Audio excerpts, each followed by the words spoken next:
참으로 지친 우리들인데 이 더위 가운데서도 참으로 안타깝고도 슬픈 뉴스가 지난주에 하나 있었습니다. 민주당 전 대변인 차영이라는 분이 조희준 국민일보 전 회장을 상대로 친자 확인 소송을 낸 것입니다. 두 사람의 인연은 청와대에서 우연한 그 초청 만남에서부터 시작되었습니다. 이후 두 사람은 가까워졌고 동거 생활하기 시작했습니다. 이 과정에서 차영 씨는 조희준 씨와의 관계에서 아들과 딸을 낳았다고 합니다. 당시 차영 씨는 결혼한 부인이었고, 그리고 조희준 씨는 몇 번 이혼한 사람이었습니다. 차영 씨는 조희준 씨의 요청으로 남편과 이혼을 하게 됩니다. 나하고 결혼합시다. 그러면 당신에게 좋은 지위도 주고 또 당신 자녀들에게 모든 걸 다 후원을 하겠습니다. 이 말을 믿고 이혼을 합니다. 그런데 1년 지난 다음에 연락도 하지 않고 자녀들에게 돈도 보내지 않게 되었습니다. 이런 과정에서 그러면서 이 일본 여성과 결혼하게 됩니다. 이런 과정에서 정신적 혼란을 겪었던 차영 씨의 딸이 스스로 목숨을 끊었다고 주장하고 있습니다. 그래서 친자 확인 소송과 그리고 위자료를 청구한 것입니다. 저를 참으로 가슴 아프게 했던 것은 이 뉴스가 거의 조용기 목사님의 손자 확인 소송으로 이렇게 뉴스가 나간 것입니다.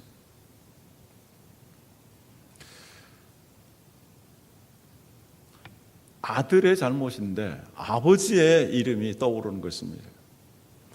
이것은 우리 한국 교회에게 정말 수많은 비난과 또 한국 교회에 대한 거부 현상을 가져오게 만드는 것이기 때문에 더더욱 가슴이 아픕니다. 여러분, 3번이나 이혼을 하면서 스캔들을 일으키고 2번이나 구속되고 형을 받은 조희준 씨에 대해서 어떻게 생각하십니까? 여러분, 그분에게 대해 그분을 어떻게 생각하십니까? 아니, 더 나아가서 조영기 목사님에 대해서 여러분들은 어떻게 생각하십니까? 조희준 씨의 아버지로서, 그리고 오늘 지금도 일주일에 한 번씩 교회에서 설교하는 목사로서 전 세계에 다니면서 말씀을 선포하고 복음을 전하는 조영기 목사님, 우리 한국 교회를 대표한다고도 할 수 있겠고 세계에서 가장 큰 교회를 목회하였던 이 목사님, 그 마음이 어떨까? 정말 고통스러울 것입니다. 그런 의미에서 조영기 목사님도 영혼의 치유가 필요합니다. 아니, 우리 모든 사람들은 다 하나님의 치유가, 영혼의 치유가 필요한 사람들입니다. 그러면 이 영혼의 질병의 뿌리는 어디 있는가 살펴보도록 하겠습니다. 한 여인이 인류 최초로 산고를 겪고 있습니다. 산파도 없습니다. 병원도 없습니다. 약도 없습니다. 돌봐줄 사람도 없습니다. 혹 남편이 지켜봤을지는 모르겠습니다. 그는 정말 땀을 흘리면서 몸부림을 치면서 절규를 하면서 사선을 넘나들면서 이제 산고를 겪고 아이를 낳습니다. 그는 아들을 낳기를 간절히 고대했습니다. 하나님께서 그를 죄에게로 빠지게 했던 사탄의 머리통을 바로 여인이 낳은 후손 사람 아들로 말미암아 구원해 줄 것을 약속하셨기 때문입니다. 드디어 아들을 낳았습니다. 그러자 그는 소리를 쳤습니다. 가인이라는 말은 아들을 낳았다라는 말입니다. 얼마나 그가 기대하고 얼마나 감격했으면 아들을 낳았다고 어머니가 남편이 이름을 짓지 않냐고 어머니가 이름을 지었을까요? 그 어머니, 그 여자는 하와입니다. 그러나 그렇게 기대했던 가인은 메시아가 아니었습니다. 하와는 또 아이를 낳았습니다. 아벨이었습니다. 그도 메시아가 아니었습니다. 이제 세월이 지난 다음에 이 두 아들이 성인이 되어서 하나님 앞에 제사를 드리게 되었습니다. 가인은 곡식의 열매를 가져다가 하나님 앞에 제사를 드렸고, 아벨은 양의 첫 새끼와 기름을 가져다가 하나님 앞에 제사를 했습니다. 그런데 하나님께서는 아벨과 그의 제물을 받아 주셨지만 가인과 그의 제물을 받지 아니하셨습니다. 여기 중요한 것은 가인의 제물 이전에 가인의 마음의 상태를 보시고 하나님께서 가인을 거부를 하신 것입니다. 자기의 제물을 받지 아니하셨을 때에 그는 아벨을 바라보면서 배워야 될 것이고 아벨에게 가르쳐달라고 요청했어야 될 것입니다. 그러나 그는 분노하게 되었습니다. 안색이 변하였습니다. 창세기 4장 6절 7절 이렇게 기록하고 있습니다. 여호와께서 가인에게 이르시되 내가 분하여하면 어찌 됨이며 안색이 변하면 어찌 됨이냐. 내가 선을 행하면 어찌 낯을 들지 못하겠느냐. 선을 행하지 아니하면 죄가 문에 엎드려 있느니라. 죄가 너를 원하나 너는 죄를 다스릴지니라. 그가 분노하게 되고 안색이 변하게 된 가장 중요한 근본적인 원인은 죄가 그렇게 만들었다는 것입니다. 죄는 너를 원하나. 하나님은 가인을 이해하셨습니다. 가인이 그렇게 된 것은 가인 속에 들어와 있는 그 죄성 때문이었습니다. 그 죄성 때문에 그는 분노하게 되고 안색이 변화하였습니다. 그리고 하나님 앞에 따지게 됩니다. 하나님은 그에게 그 죄를, 그 죄성을 네가 다스려야 된다라고 말씀하십니다. 그러나 가인은 스스로 죄를 통제할 수가 없었습니다. 그래서 그는 그 아우를 쳐 죽였습니다.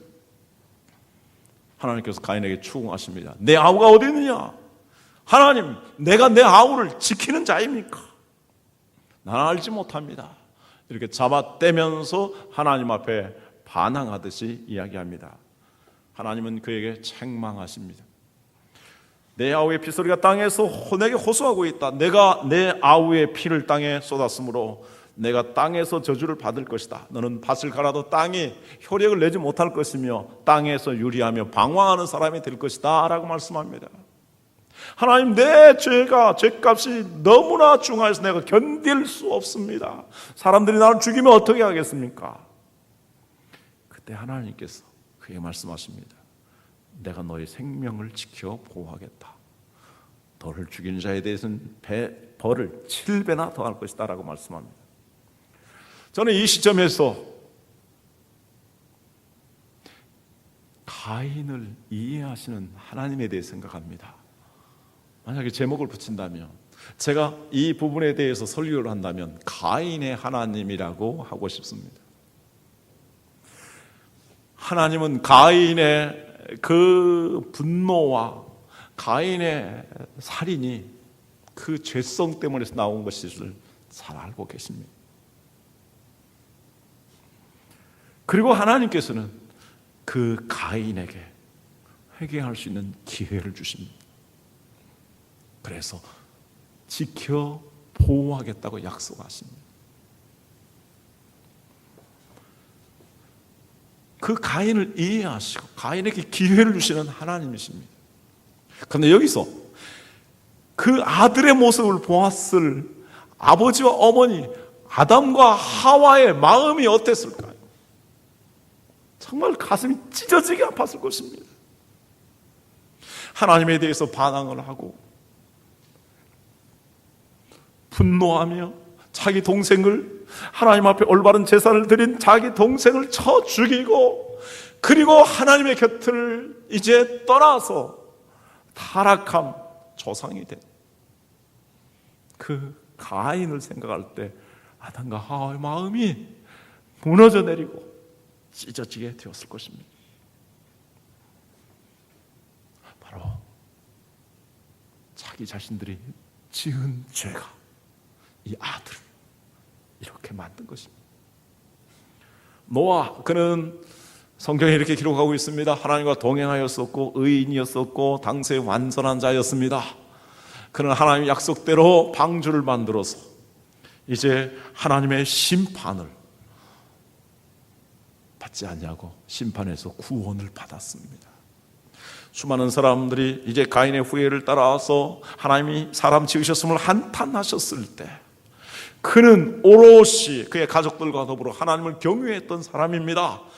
사람들이 미쳤다고 손가락질을 하는 그런 가운데서도 그는 방주를 예비했습니다.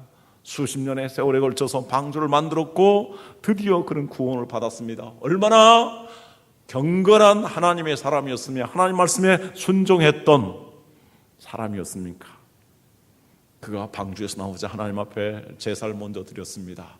그리고 농사를 지었습니다. 창세기 9장 20절 21절에 이렇게 기록하고 있습니다. 노아가 농사를 시작하여 포도나무를 심었더니 포도주를 마시고 취하여 그 장막 안에서 벌거벗은지라. 그렇게 경건하고 하나님을 경외하였던 노아가 포도주에 취하여서 완전히 발가벗고 길바닥에 이렇게 누워서 잠을 자고 있는 것입니다. 그것을 바라봤던 함이 그 아버지의 수치스러운 모습을 드러내게 되었습니다. 그것을 나중에 알게 된 노아는 함에게 저주를 내립니다. 너희 아들 가나안에게 하나님의 저주가 있을 것이다.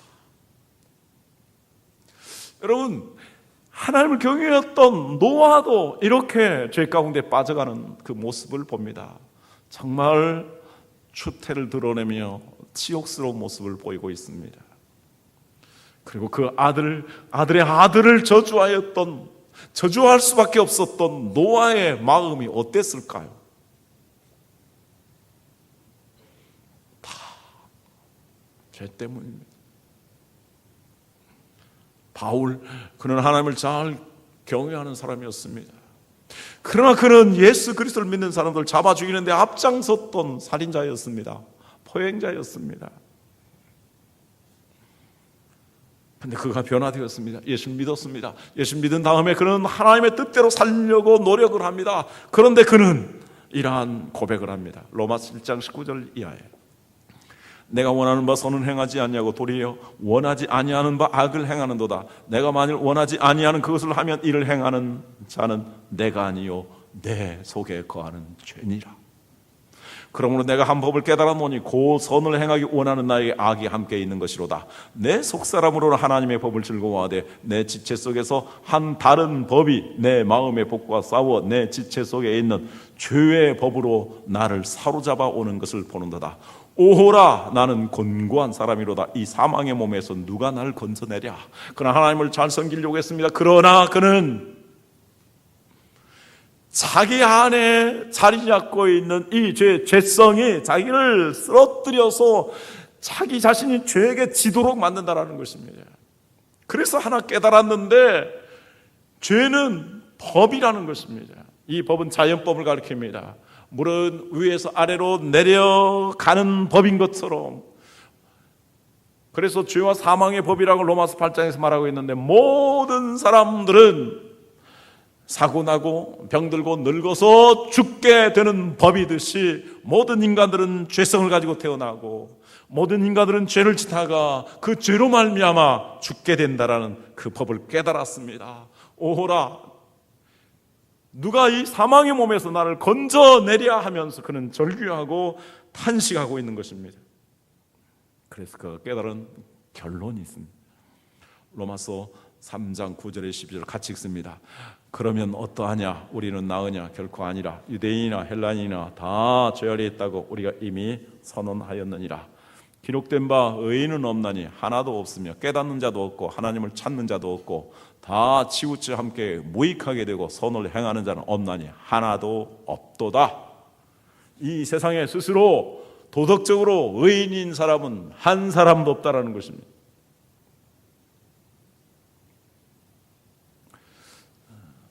그러므로 정말 우리는 우리 스스로를 의롭다고 내세워서는 안 됩니다.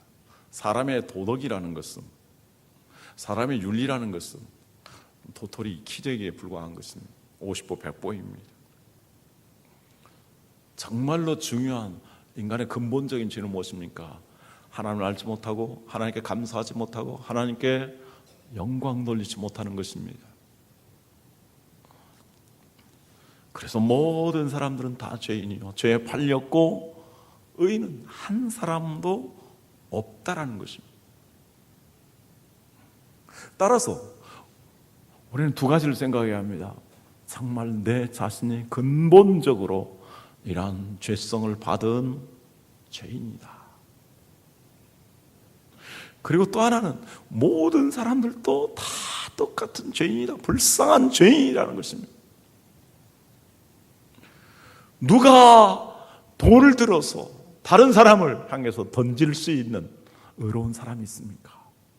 죄 없는 자가 돌로 쳐라 라고 말씀했을 때 아무도 칠 수가 없었습니다.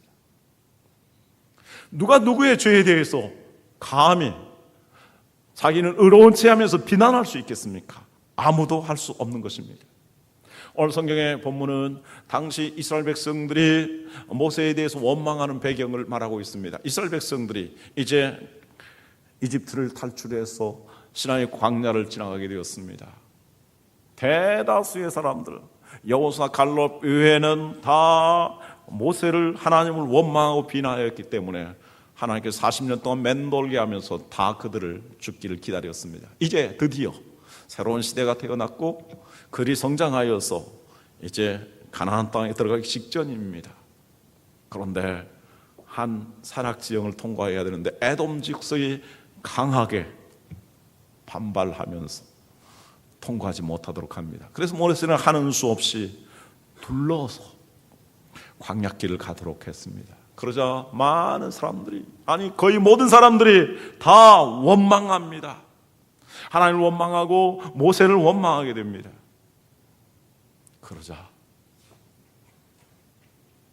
그 광야의 덤불 속에서 그리고 돌 사이에서 독사들이 나와서 우르르 달려가서 그 수많은 사람들을 봅니다. 그래서 그 사람들은 그 독사의 독에 의해서 이제 점점점 죽어갑니다. 모든 사람들이 원망하고 그 독사에게 물렸던 것처럼 우리 인간들은 이 죄라는 독에 물려서, 독이 우리에게 들어와서 그 죄로 말미암아 죄를 짓고 그 죄로 말미암아 죽게 되었다라는 것을 성경 우리에게 가르쳐주고 있습니다. 그럼 어떻게 이 병든 영혼을 치유할 수 있을까요? 이 병든 영혼을 치유하시는 하나님의 방법에 대해 생각해 보자 합니다. 뱀에 물려 죽게 된 사람들에게 하나님께서는 그들이 사는 방법을 제시하였습니다. 여러분, 사람이 뱀에 물렸을 때 어떨까요? 많은 사람들은 뱀을 보기만 해도 두렵습니다. 그 뱀이 독사라고 한다면 두려워하지 아니할 사람은 아무도 없습니다. 그 독사에 물리면 독이 핏줄을 타고 퍼져나갑니다. 그러면 혈액이 응고됩니다. 내장들이 마비됩니다. 그래서 이제 몸은 점점점 검붉어지고 모든 것들이 마비되고 경련을 일으키면서 얼마 있다가 죽습니다. 만약에 독사에 물린 사람이 살려면 어떻게 할까요? 방법은 딱 한 가지입니다. 해독제를 맞는 것입니다. 해독제를 맞으면, 빨리 맞으면 생명을 건질 수가 있습니다. 해독제를 맞지 않으면 가망이 없습니다. 하나님께서 하신 방법도 그와 같은 방법입니다. 붉은 독사들에 의해서 이스라엘 백성들이 물렸는데 하나님께서는 모세로 하여금 그것과 똑같은 뱀을 노스로 만들어서 장대에 매달아서 그것을 바라보라고 말씀했고 바라보는 자들은 낫게 하신다고 하나님이 선언하셨습니다. 요한복음 3장 14절 말씀입니다. 모세가 광야에서 뱀을 든 것 같이 인자도 들려야 하리니. 자, 예수님께서 십자가에 이렇게 들리신 것입니다. 여러분, 해독제를 어떻게 만드는지 아시나요? 이 해독제, 검이라든지 전갈이라든지 그리고 독사라든지 심각한 치명적인 독을 가지고 있습니다. 그 해독제를 만들기 위해서 사람들은 그 독을 빼다가 사람보다 훨씬 큰, 대체로 말에게 주입을 시킵니다. 말에게 주입을 시키는데 말이 죽지 아니할 정도로 주입을 시킵니다. 그래서 그 독을 받으면 말이 경련을 일으킵니다. 그리고 말이 죽음 직전에 갈 정도로 신음을 하고 고통을 합니다. 그런데 죽지 아니할 만큼 독을 주었기 때문에 그는 그것을 이기고 일어납니다. 그럼 또다시 그 독을 가져다가 투입을 합니다. 이러기를 몇 차례 하면 이 말은 점점 그 독을 이길 수 있는 그 어떤 원소를 만들어냅니다. 그래서 혈청을 받아다가 해독제를 만들어서 투입하는 것입니다. 그래서 독을 녹이는 것입니다. 해독제를 만들기 위해서 말은 수많은 고통을 당하면서 몇 번 죽을 고비를 견딥니다. 하나님께서 우리의 죄를 해결하기 위해서, 바로 우리의 죄라는 독을 제거하기 위해서 예수 그리스도를 십자가에 매다셨습니다. 그리고 그 예수 그리스도께서 십자가에 피를 흘리게 하시고 그 피로 말미암아서 우리를 구원하여 주신 것입니다.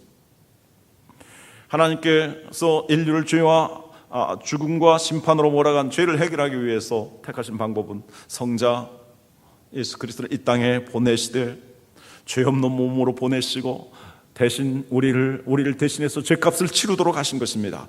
그래서 창세기 3장 15절, 아담과 하와가 범죄한 직후 하나님 말씀하십니다. 같이 읽습니다. 내가 너로 여자와 원수가 되게 하고 내 후손도 여자의 후손과 원수가 되게 하리니 여자의 후손은 내 머리를 상하게 할 것이요 너는 그의 발꿈치를 상하게 할 것이니라 하시고, 자, 여자의 후손을 보내주신다. 즉 사람을 보내주신다. 그래서 죄 없는 몸으로 오시기 위해서 예수님은 동정녀 마리아의 몸을 힘입어서 이 땅에 오십니다. 그리고 그 예수님께서 바로 우리를 구원하여 주시기 위해서 사탄의 머리통, 죄와 사망의 권세를 깨트리실 것인데 그가 발꿈치를 물린다고 말씀합니다. 여러분, 뱀의 이빨이 얼마나 날카롭습니까? 이 뱀의 이빨, 날카로운 것에 찔리듯이 예수님께서는 머리에 가시로, 그리고 양발과 양손에 대못으로, 그리고 심장에 창으로 찔리셨습니다. 이렇게 예수 그리스도께 고난 당하시고 찔려서 죽을 것을 말씀하십니다. 창세기 3장 21절, 어떻게 죽을 것인가? 같이 읽습니다. 여호와 하나님이 아담과 그의 아내를 위하여 가죽옷을 지어 입히시니라. 가죽옷, 하나님이 직접 잡으셨습니다. 짐승을 잡는데 짐승을 잡기 위해서는 멱통을 찌르죠. 피를 받습니다. 피를 받으면 죽습니다. 피 흘린다는 것은 무엇입니까? 예수님 일과 피를 다 쏟으셨는데 그것은 예수님이 죄의 삭슨 사망인데, 선악과를 따먹으면 정령 죽으리라고 말씀하셨는데 이제 예수님이 사망으로서 피 흘리심으로 말미암아 죽어서 죄값을 치렀다라는 것입니다. 이 짐승은 가죽이 벗기고 이 짐승은 매달려서 가죽이 벗깁니다. 그 가죽으로 옷을 만들어서 몸 전체를 덮여주었습니다. 아담과 하와는 무화과 나무 잎사귀로 자기의 수치를 가리우려고 했습니다. 그것은 인간의 선행, 인간의 철학, 인간의 도덕, 인간의 구원을 얻기 위한 온갖 노력들을 가리킵니다. 그러나 햇볕이 쬐었을 때의 그 무화과 나무 잎사귀 있지만은 바로 오그라지고 다 쓰러지면서 그들의 죄 문제를 해결할 수 없었습니다. 그러나 하나님께서는 이 짐승의 피를 쏟게 하시고 그가 대신 죽게 함으로 말미암아 그에게서 나온 가죽옷으로 아담과 하와의 모든 것을 덮어 주셨습니다.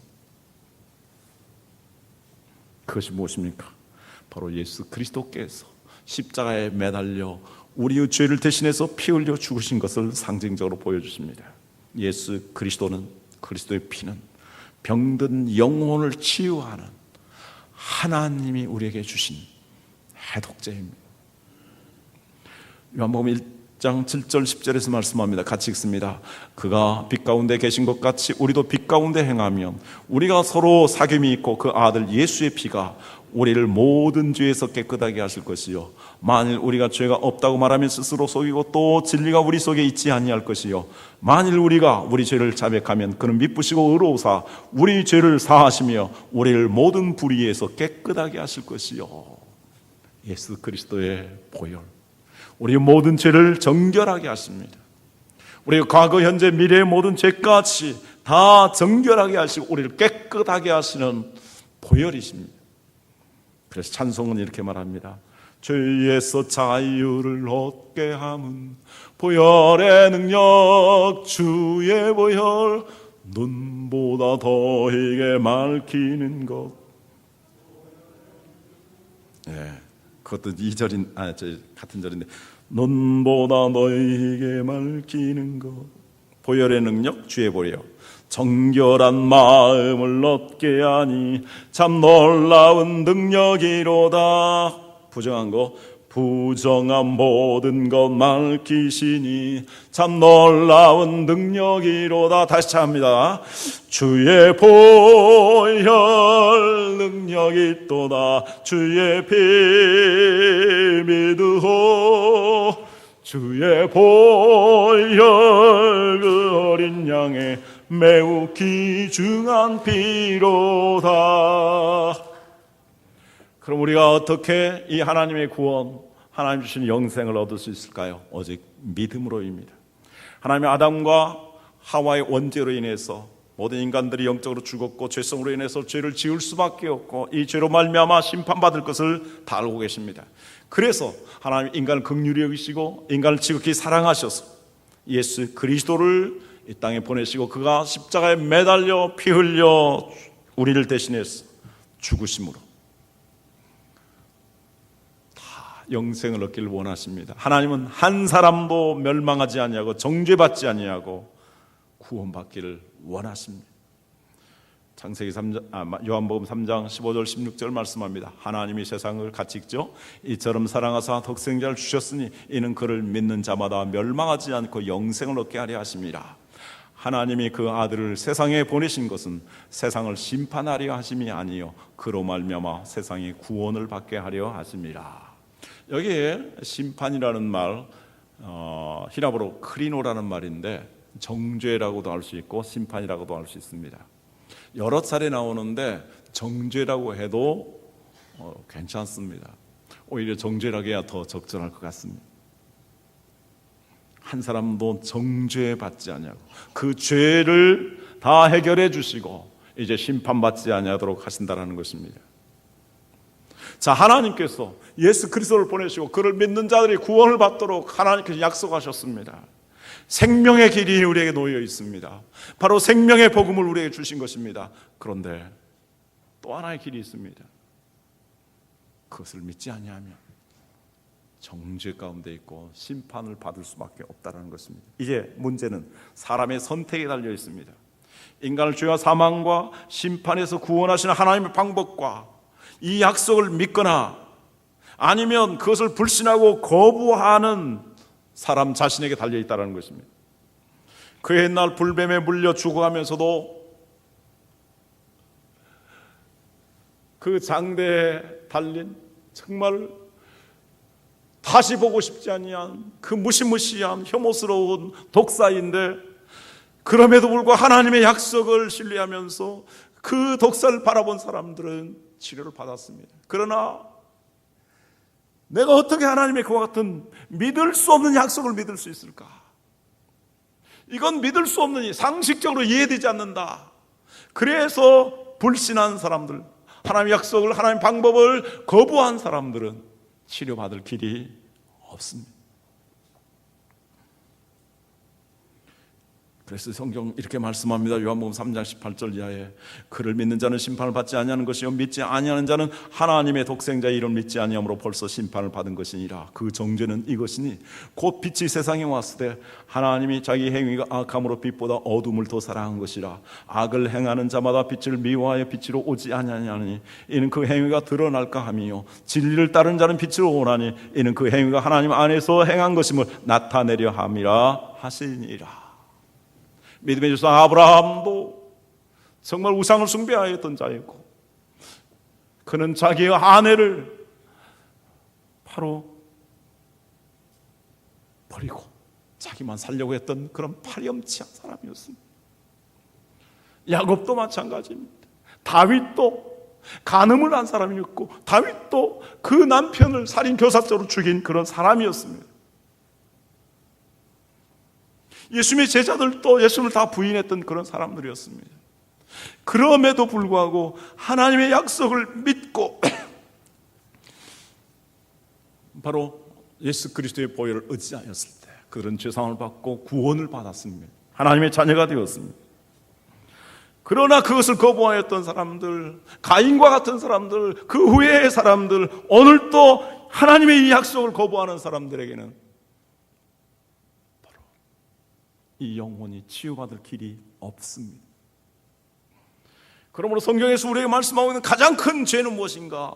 하나님이 보내신 예수 그리스도를 그 보혈의 하나님의 약속을 믿지 아니하는 것이 가장 큰 죄라고 말씀하고 있습니다. 하나님께서 우리에게 주신 구원은 결국 값싼 구원이 아닙니다. 하나님께서 우리의 죄값을 예수 그리스도를 통해서 다 지불하신 것입니다. 그 하나님이셨습니다. 그 영광을 버리셨습니다. 사람과 같이 되는 지옥을 받으셨습니다. 예수님은 죄인과 같이 몰리셨습니다. 가장 저주스러운 십자가를 지셨습니다. 그리고 온갖 고난을 받으시며 십자가에서 피를 다 쏟으셨습니다. 예수님이 이 모든 대가를 다 지불하셨기 때문에 그 예수님이 지불하신 그것을 믿기만 하면 우리에게 다 구원을 주신다라고 말씀합니다. 성경 말씀 같이 봅니다. 이사야 1장 18절 말씀. 여호와께서 말씀하시되 오라 우리가 서로 변론하자. 너희 죄가 주홍 같을지라도 눈과 같이 희어질 것이요 진홍같이 붉을지라도 양털같이 희게 되리라. 누구를 통해서요? 이사야가 계속 이어서 말씀합니다. 이사야 53장 5절 6절 같이 읽습니다. 그가 찔림은 우리의 허물 때문이요 그가 상함은 우리의 죄악 때문이라. 그가 징계를 받음으로 우리는 평안을 누리고 그가 채찍에 맞음으로 우리는 나음을 받았도다. 우리는 다 양 같아서 그릇 행하여 각기 제 길로 갔거늘 여호와께서는 우리 모두의 죄악을 그에게 담당시키셨도다. 예수님 우리의 모든 죄 문제를 해결해 주신 것입니다. 할렐루야. 그러므로 예수 그리스도를 믿는 사람은 어떤 사람입니까? 고린도후서 5장 17절 같이 있습니다. 그런즉 누구든지 그리스도 안에 있으면 새로운 피조물이라. 이전 것은 지나갔으니 보라 새 것이 되었도다. 할렐루야. 기도하겠습니다. 이 시간 기도하면서 한 두 가지 생각했으면 좋겠습니다. 우리 인간이 얼마나 근본적으로 죄인인가. 나도 그러한 사람입니다. 만약에 예수 그리스도를 구주로 영접하지 아니하였으면 오늘 이 시간에 예수 그리스도를 구주로 영접할 수 있기를 바랍니다. 또 하나 우리는 모든 사람들이 다 죄인입니다. 누가 누구를 돌을 던져 처벌할 수 있겠습니까? 우리 안에 예수님과 같은 마음을 갖게 하여 주옵소서. 모든 인간을 이해하고 정말 십자가의 복음을 전하는 우리들 되게 하여 주옵소서. 기도하겠습니다.